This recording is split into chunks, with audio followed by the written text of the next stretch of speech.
Denis Radiuk, you're the co-founder and chairman of the AVERE Ukraine organization. Describe that organization for us. What does it do? So we're scaling e-mobility in Ukraine. We are caring about the scale of the market, the number of users, the number of electric vehicles, and number of charging points. Also, we are caring about the legal framework for the development of the industry, as also about knowledge necessary to keep transition possible. Tell us about the Ukraine market. How many electric cars are driving around there? So we have over 40,000 of cars.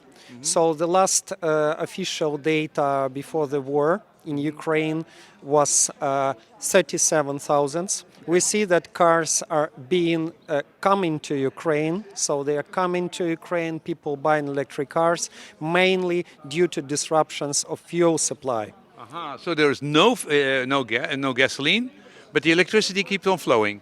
Yeah, electricity keep on flowing, keeps to be available, and also so the regular fuel is being available by 10 or 20 liters per car in fuel queues. Sometimes and sometimes not available. Now it's better, but we have also European prices for fuel. Okay. So there's plenty of energy. It's very cheap.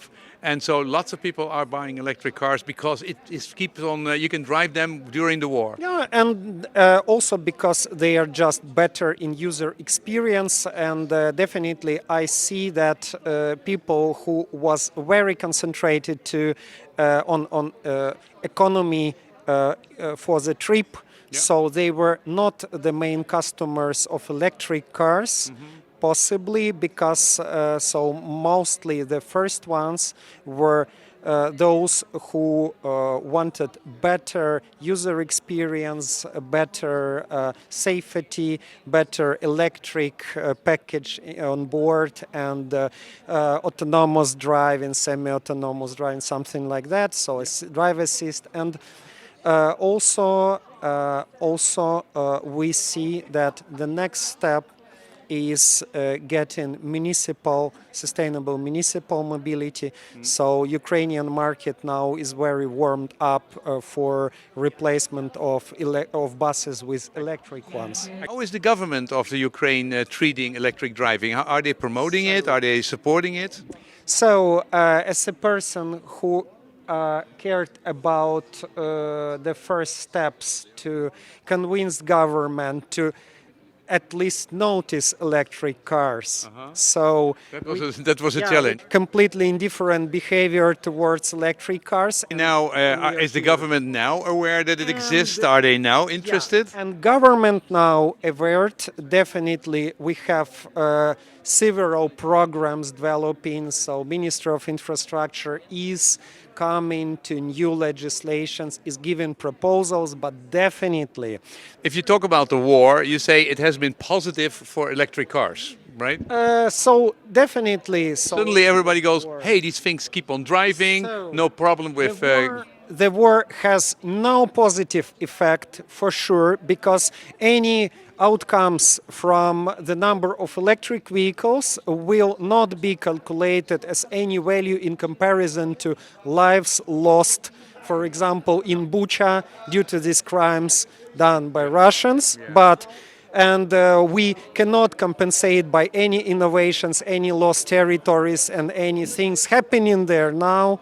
So the war is completely bad, dirty, and it cannot be replaced by something. But it can be replaced just only by peace. But so definitely the fuel shortage appeared after the war started, was positive for the number of electric vehicles, and now we are better understanding that electric cars are not a problem, it's a solution. And this solution works even if we have lack of budget, lack of everything, we have disruptions, we have stress inside of the country, we have bans for travelings for some conditions, etc. And we have air warnings and missiles falling on our cities still. So electric cars, but electric cars are used by volunteers to support functioning of medicine, to support functioning of local authorities, so of care for social services, etc., and for defense. So electric cars appeared as the most reliable. I wish you a lot of luck with the rebuilding, much. with the war. I hope it will be peaceful soon, and that you have a lot of success rebuilding. And thank you for coming to And hope we will EVS. join EU. Hope we will join EU, and Yeah, hope we'll have the next Netherlands- we'll have the next conference in Ukraine. and hope Netherlands people will help us on this way.